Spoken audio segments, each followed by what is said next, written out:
Okay, today my guest is Professor Eleanor Westney. I'll keep my introduction short to maximize our time with her. In the next 30 minutes or so, we'll talk about Eleanor as a person. Professor Westney is a thought leader and an esteemed scholar, and finally is a mentor to many PhD students and junior faculty. For the sake of time, I'll skip many of her accomplishments and give you a very quick snapshot. Professor Westney is an AIB fellow. She is now Professor Emerita at MIT and at York University. She has written extensively on Japanese organizations, on the internationalization of R&D, patterns of cross-border organizational learning, and on institutional theory and the multinational enterprise. With Sumantra Ghoshal, she edited Organizational Theory and the Multinational Corporation. She served as the Dean of the AIB Fellows from 2008 till 2011.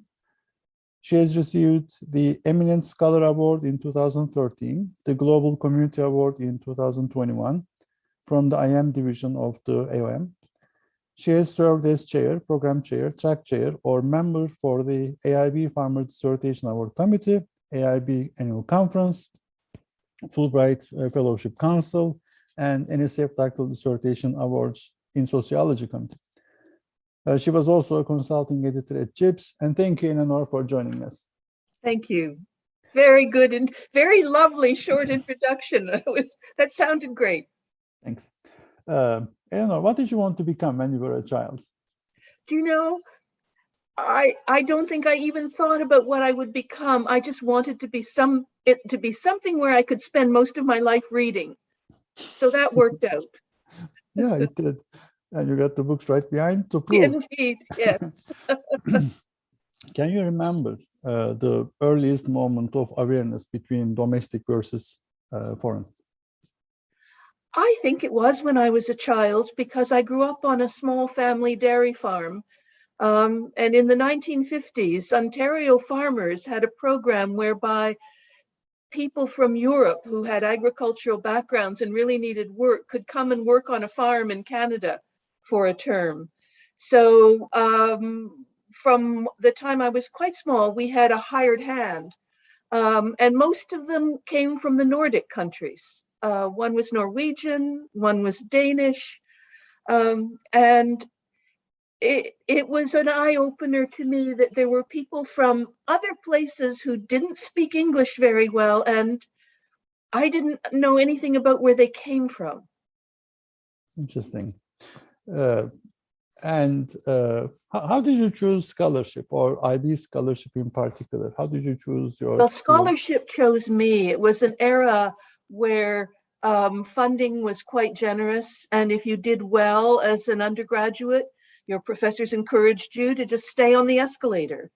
And from the time I went to university, I was quite well funded, undergraduate less well, but once I became a graduate student, I had a Canada Council grant, I had a Woodrow Wilson grant, and so I just kept going. And it kept being fun and interesting, and I kept learning things, and nobody kicked me out. So that's basically the story. IB came about after I had started a career in sociology, and it came about because I was studying Japan. And this was the early 1980s, and business schools were desperate to have someone who could credibly talk about the Japanese business system. So I got pulled into MIT Sloan, and that was a wonderful opportunity. Perfect. Something that you wouldn't put on your CV that people might find interesting? Well, in my final year of high school, which was Pickering District High School, quite a small one, I won the drama prize. And that's because I'd been in the school play every year throughout my 5 years of high school. And in my final year, I actually wrote and directed the annual school play. Wow, that's something. That's congratulations. Well, if you didn't do academia, if you didn't pursue academia and became a professor, what would you do? What would be the second best career path for you? Well, I think the second choice when I was in graduate school, and it was reflected in the Woodrow Wilson grant, would have been the Canadian Foreign Service, which was at that time still basking in the reputation of Lester Pearson, who had been a university lecturer, who joined the Foreign Service and won the Nobel Peace Prize. So there was a halo cast over that Canadian Foreign Service as development-oriented, peace-oriented, and interesting place for smart people to go. And I wanted to be a smart person. And who was the most influential person on your upbringing? Maybe your mentor, your advisor? That's extremely difficult because I had so many of them. I had an uncle who was a United Church of Canada minister, but was very interested in comparative religion, and actually wound up teaching comparative religion at Victoria College. And he was a very important mentor when I was growing up.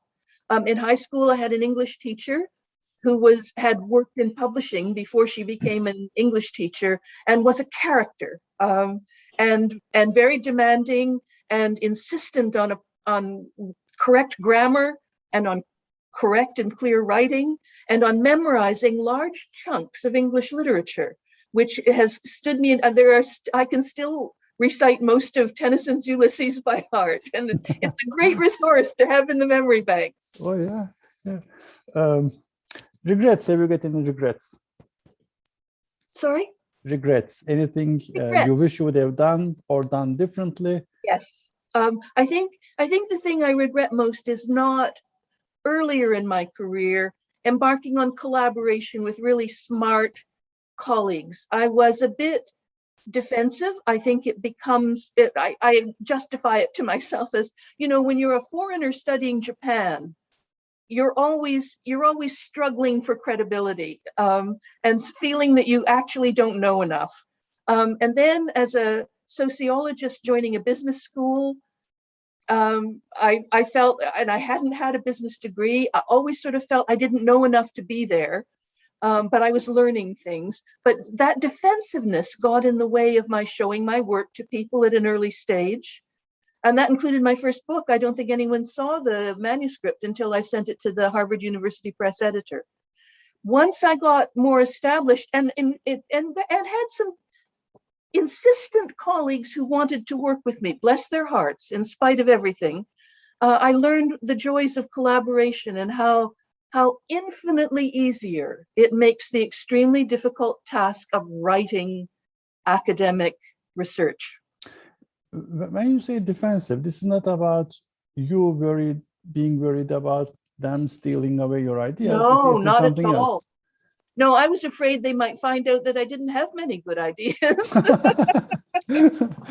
Well, okay, let's be.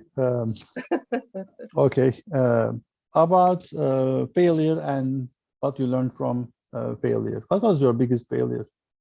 Oh, I think my biggest failure was not following up with scholarly articles out of my book. The book was on the transfer of Western organizational patterns to Meiji Japan, sort of late 19th, early 20th century. My justification is that I had grown up been socialized in Princeton Department of Sociology, where books were the way scholars communicated. I was never taught to write articles. I was never directed to writing articles. We were supposed to write books. And the switch to a business school was a readjustment. And I was caught between it. I knew I wasn't supposed to write books, but I didn't quite know how to write articles. But I should have found out more quickly how to do it and done some. The book still gets cited, but the work would have been more useful to people if I had managed to put it into more articles. True. I mean, the field is different, right? The field is different. Yeah. So what are you most passionate about? Oh, if I have the thing that springs to mind is learning things. I became an academic because I just kept learning new things, and it was always interesting. And I think that is what drives most scholarship. You want to understand something. And I worry sometimes that our insistence on socializing PhD students in doing the right thing, like writing articles, can drive out that bedrock of it's got to be driven by curiosity. wanting to understand things. Sure. Now let's switch to research, and let's say you're stranded in a small village. Locals don't know anything about you, and they don't read your work regularly. They haven't read your books, or they don't know you. How do you explain your research and the importance of your research to people who don't read you? It is a challenge. I think what I say to people, what I say to my relatives who often try to figure out what I get paid for, is what I'm really interested in is understanding how the societies around us and that came before us change, and particularly how they change in response to what other places are doing. So how do people take things that people are doing in other places in very different ways and learn from them? And then when they're learning from them, how do they change? Because when they move from one place to another place, what patterns of behavior, they change. Ways of doing things change. How do they change and why? And that this enables us to understand better the kind of worlds we create for ourselves and our children. Eleanor, you've seen a huge change in the field as well, from Yes. what we were in 1980s and today. What can you say about the evolution of the field? That's quite that's an important and a fascinating question, and every scholar probably sees it quite somewhat differently because of when they entered the field and where they came from. So I entered the field, there's a very clear entry point, 1982, when I was recruited to the MIT Sloan School into the International Management Group that was headed by Dick Robinson, who was one of the grand old men of the AIB, one of the founders. He was an anthropologist by training, who had spent much of his scholarly work in Turkey, but on the development side. He very much saw the world through what we would now call a critical lens. He was critical of multinational corporations. He thought they did much good, but he thought they didn't recognize the harm that they did. He believed passionately in students getting out into the field, in working with real companies, really engaging with the problems that businessmen were having, but also engaging with the impact that that was having on the markets, on the societies in which they were operating. So Dick, to me, represented the old AIB, which was multidisciplinary, because of course, when a new field is created, they have to recruit people from other places and disciplines. And the early years of the IB field were much more interdisciplinary, or multidisciplinary than we recognize now. Political scientists, sociologists, anthropologists like Dick, as well as people in business schools. But there were a lot of people entering the field who entered the business school when they entered IB. They were brought in because of their understanding of comparative research and or other societies. I entered the field at a time when that was starting to change, when the economists were developing the internalization theory that, much to the chagrin of those of us who are not economists, is called the theory of the multinational corporation rather than the economic theory of the multinational corporation. And so one of the things I have observed is the growing dominance of economics in IB as kind of the core foundation, which to the economists in the field seems quite natural. But to the rest of us, and it tended, and the other thing that then happens as a field develops is that it recruits more internally. So people entering the field are trained in IB, as opposed to being trained in other disciplines. And that has many good things, but it also, for a field like international business, which I think is inherently multi-perspective, it has some costs. And what I'm seeing now is growing challenges to that economist's domination of IB, more challenges in terms of methodology, in terms of theory, in terms of even what theory is. And I think that's a very healthy development for the IB field. I mean, you said a lot of important things here.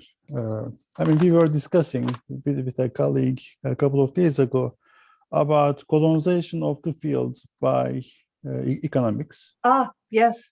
And from some perspectives, it is good because a very famous economist once said, there are no symbols for confused ideas. And he was talking about modeling and how to use certain Greek letters to denote certain things. Yes. And he was criticizing organization behavior or HR field because of their soft approach. Yes. I mean, let's just talk about multidisciplinary versus interdisciplinary research. Yes. What's your take on the next steps in the field? Well, I actually think that that distinction, as you were indicating, is an extremely important one. Multidisciplinary research means the acceptance of multiple disciplinary perspectives on the phenomenon under consideration. So as in the early work, you know, there was recognition that economists had contributions to make, but so did anthropologists and political scientists and sociologists, that by drawing on the theories of their fields, they could illuminate complementary aspects of this very complicated phenomenon of cross-border business. So that's multidisciplinary. Interdisciplinary research involves bringing people who are grounded in different disciplinary perspectives together to do research on an empirical problem and try to develop a shared understanding of that phenomenon. It's extremely rare because it's so hard. But it's worth trying to do more of that. It would be involving like saying, listen, we have an opportunity to do research in company X. Let's get an economist and an anthropologist and or someone who defines their core discipline in those terms, a political scientist, a sociologist, an organization theorist, and have them come together and form a research team and figure out what the hell's going on here to explain these problems. And the first thing is, what problem do you think is interesting? And right away, you're going to have differences of opinion on what's an interesting problem. But talking that through and even trying to do it. And I sometimes think if I were 20 years younger, maybe make that 25 years younger, I would try to organize something like that. And even to start, have a workshop where you would bring these different people with these different perspectives together and have a debate over over not the abstract, but over an empirical phenomenon. You know, the demise of the downfall of General Electric as a multinational company. You know, was there anything about its multinationality that contributed? That might be, you know, I hadn't thought deeply about that, but that kind of a problem would be an interesting and very explicit, not something big like supply chains, but a specific supply chain, empirical research. Sorry, I went going on and on about this. No, this is very important because I'm curious. I'm an agenda on this in this one. I'm formally trained in economics. My advisor, Oded Shankar, is trained, is a sociologist from Colombia. And we're now working with a team of researchers in France. They are studying primates. They're studying monkeys and apes and chimpanzees. So we're basically designing these experiments to test cooperation and competition. The reason I'm asking this question is because I'm worried which journal is going to publish this paper. So interdisciplinary. Everyone has Yeah. is saying it's important. It's important. Yes, yes, it is. And now I'm going to experience the process of the review and the editorial decision, whether it fits here, whether the idea is, yes, interdiscipline is important, and yet are the journals ready to accept papers, or are people qualified to even review these papers? Yes. So that is the question, really. It's a hugely formidable problem for true interdisciplinary research. Interestingly enough, I was on a panel back when I got my honorary degree from the Stockholm School of Economics. Was it then or no? It was slightly after. Anyway, they brought some of the honorary degree recipients back. I guess it was their anniversary a couple of years later. But Jim March and I and three other people from different disciplines were on a panel on what's the value of interdisciplinary research. And Jim March was very much on the, interdisciplinary research is what people do when they can't do real disciplinary research. I think he was partly being agent provocateur, but I think he genuinely sort of in his heart of hearts believed that. But I think the rest of us felt that it was hugely important. It was extremely difficult. And one of the things that made it difficult was gatekeepers like Jim March. And we told him that. But I think it's a problem. And that's one of the reasons why I lament so much the current devaluation of the book. Because books are a forum in which you can publish heretical and stuff that doesn't get past the gatekeepers, but has a huge impact on a field. And if you look at IB and think, what have been some of the formative works in IB, and particularly in my area of that, which is understanding multinational corporations, the classic works were books. True. And I think that's hugely, if we are going to start being creative instead of replicative in scholarship, we're going to have to go back to recognizing the crucially important role of books, and that books can be evaluated. It's not, as some of my economist colleagues who've never written a book in their lives say, well, you can't, books aren't refereed, so there's no, and yes, they are. The presses send them out for review, and they can get some discouraging reviews. But if you get a good editor who realizes that getting controversial reviews that are quite passionate about a book, whether even if they're negative, might be a good indicator that this is something that's going to get attention. Let's put it out there. Interesting. What would be the advice to young scholars who are studying IB? If you were to give advice about omitted variables, neglected areas in IB research, can you identify a couple of things that we need to study more of?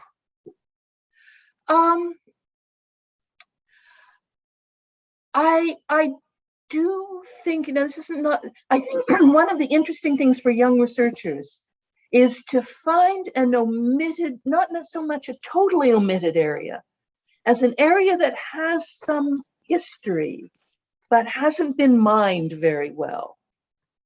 And I think one of those is one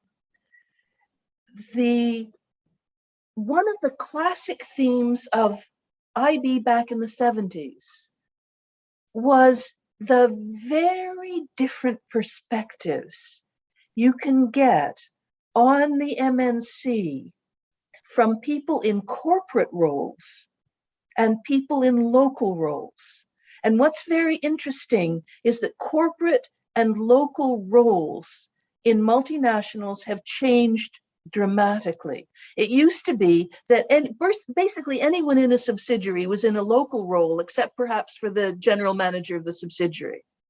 Now there are a significant number of people who are physically located in the subsidiaries that report up a corporate ladder, not a local ladder.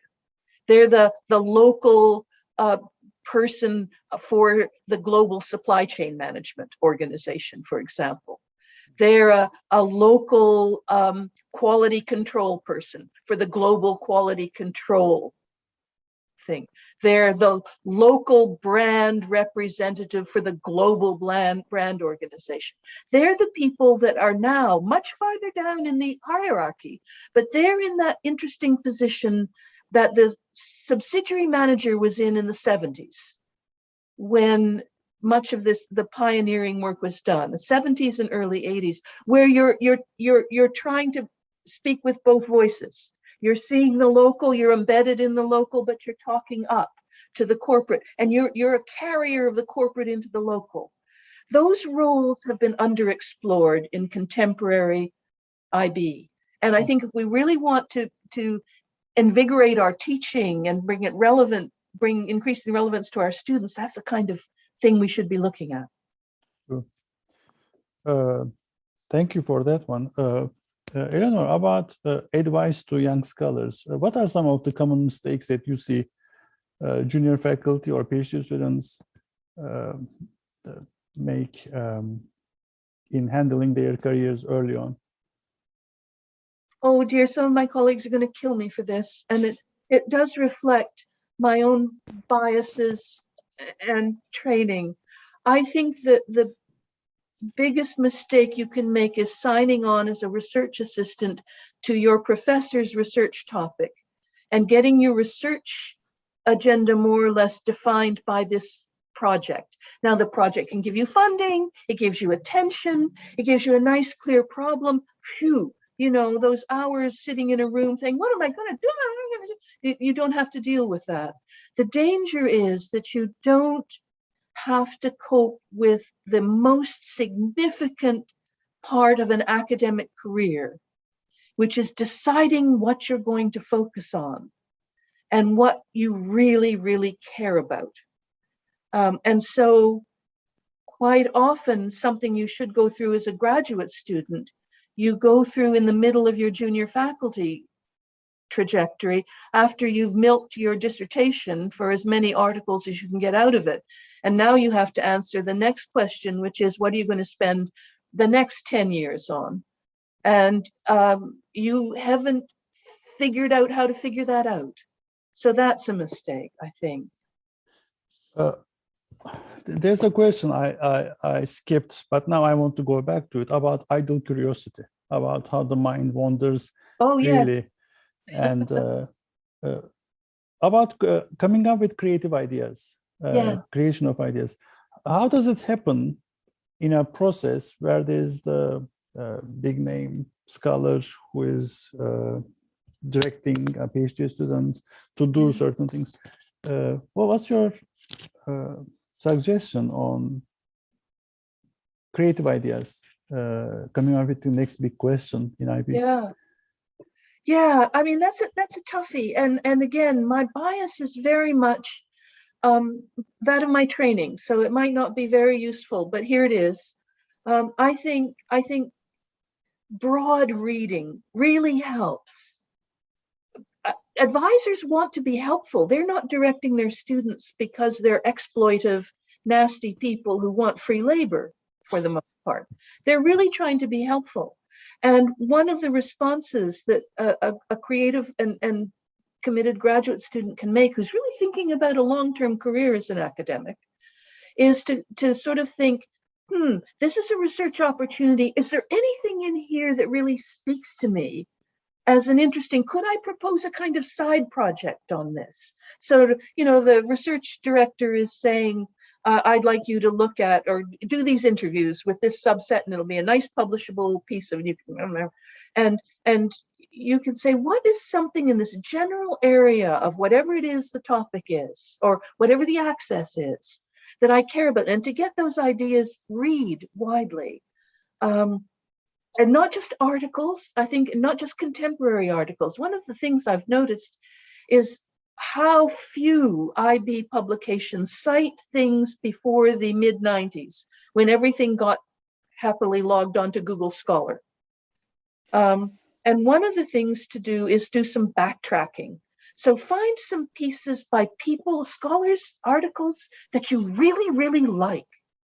Look at the work they're building on and go back to that original work. And then sometimes even take that work and go back to that work. I mean, you can sort of, that kind of intellectual backtracking can give you a sense of how people develop problems and how they identify problems. And that links back up to your question, which is, what do you think about when the mind wanders? The interesting thing is that the more fuel you have in there for thinking, just wandering your mind around things, you're more likely to come up with creative ideas, you know. We had a discussion at one AIB dinner when we were sitting around to talk about, where do you get the ideas for your research? And one colleague said, I read something and I think this is shit, and I really want to prove this guy wrong, so I go and do something. Sumantra got his ideas very much from this interesting conflict. He was very much a product of both Harvard and MIT, because he had a Ph.D. from MIT, Sloan School in International Business, and he had a DBA from Harvard that he did with Chris Bartlett, which was basically in strategy. And he got his ideas from the butting heads of these fields. What does one think is important and the other one doesn't? Why? You know, and arguing. So Sumantra got his by looking for contradictions, looking for where people disagreed, and then getting them to fight about it. I get it from backtracking in the literature and thinking, where did that idea come from? And what phenomenon was this person studying that they picked up on this? Oh, yeah, they were studying Canadian multinational subsidiaries. You know, if you look at the world through the lens of a Canadian subsidiary of an American corporation, you see the world in this kind of way. Understanding that, it's just, I don't know if that answers your question. But. It answers it perfectly. Thank you. Well, at the early stages of the career, PhD students or junior faculty usually know their papers, the one that they are writing, and they know the 50 articles that they are citing quite well.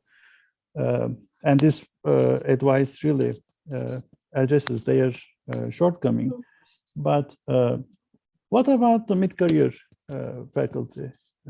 Would it be different for them? What was your advice to mid-career faculty?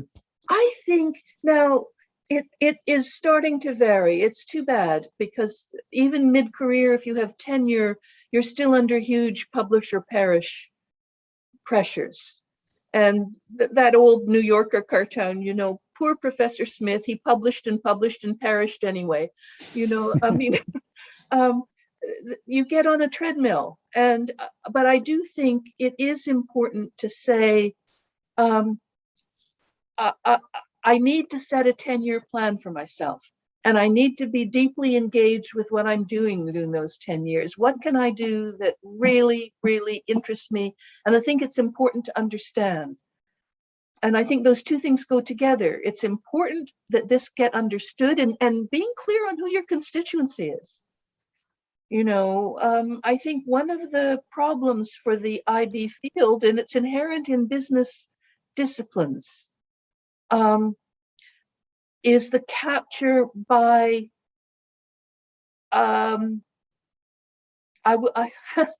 business schools take an executive perspective on things, and much IB research does look at the world from the corporate suite, or from people who want to get into the corporate suite. And I think early IB was much more interested in what do the people throughout the multinational experience? Because managing from the corporate suite depends on the efforts of an immense number of people who aren't going to ever be in the corporate suite. So understanding their perspectives and understanding how the organizational structure disadvantages, empowers, doesn't empower, it's just so important. And that we be a voice in executive programs for listening to the people in your organization and listening to voices from around the world, not just telling. Executives are great on PowerPoint presentations and telling. We know they're not nearly so good at listening. For the sake of time, Eleanor, Yeah. what's the question that I should have asked you but haven't? Oh, do you know, it was there implicitly. But one is what that I thought of when I saw that question, because first I thought, boy, this is a wonderful list of questions you sent. I can't think of anything. But I think it would be, what's the experience that you learned most from in your IB career? I think that would be an interesting one to ask. Oh, here you go. What's the experience you learned most from? I was thinking about that, and I think there were two of them. And one was working with Sumantra on a research project that we did. He was my first PhD student at Sloan, and boy, what a gift, because from the beginning he was a colleague more than a student, and we worked together on the research that a piece of which became his MIT Sloan dissertation, but on competitor intelligence. And through MIT, we had access to 3 corporations: GM, Eastman Kodak, and BP, big multinationals. And we got to spend a month literally sitting inside the competitor intelligence units of those 3 companies. And I learned an immense amount from that. And I learned an immense amount from Sumantra. I think that was hugely important for me. I didn't always like what I learned from Sumantra, but it was valuable. The other was teaching in a program for BP major project leaders. That was an intensive engagement that lasted over 8 years, and we really got to know the company. And there is no substitute, if you're studying business, for that kind of engagement with a company. As a sociologist, I had been somewhat skeptical of that. So this is like a corporate training program for BP? Is this? Yes, and it involved, I won't go into it, it was Don Lessard's design, and it was a brilliant design. These major project leaders are the people who are basically responsible for, in the different aspects of BP, managing or about to be managing these huge projects in the oil and gas industry or in alternative energy, which they were there, and from all over the world. And from the 2 sides, well, the 3 sides of BP, which was a product of merger. So there's BP, Amoco, and Arco people. Very different corporate cultures. You could even hear in the accents the differences in the companies. I learned, we got to know those people. They came in for 3 semesters of 2 weeks each, resident at MIT over a year. And we had, I think it was 11, 12 cohorts. I mean, I understand the importance of embedded design. I mean, you're embedded in this research context, and it's time-consuming. Yes. And this is a very time-consuming effort at the expense of writing papers. Yes. on the side. About your experience with the Japanese companies and Japanese, at the peak of the performance of the Japanese corporation. What's the benefits other than the obvious ones to be this embedded design for people who cannot really be personally vested in? About what can you say about the co-authorship design, that your co-author is embedded and you basically are crafting these papers? Is there an alternative way that you can learn from the experience vicariously but still be associated with the research? Yeah, that's interesting. I think there is, and one of them is and I must admit I didn't do this very well, but looking back, I wish I had, is to trust where the uneasiness comes from when you're engaged with people, because there were many times in the BP things that say, I wonder why he's saying that, or I don't quite get why he's saying, or that doesn't make sense.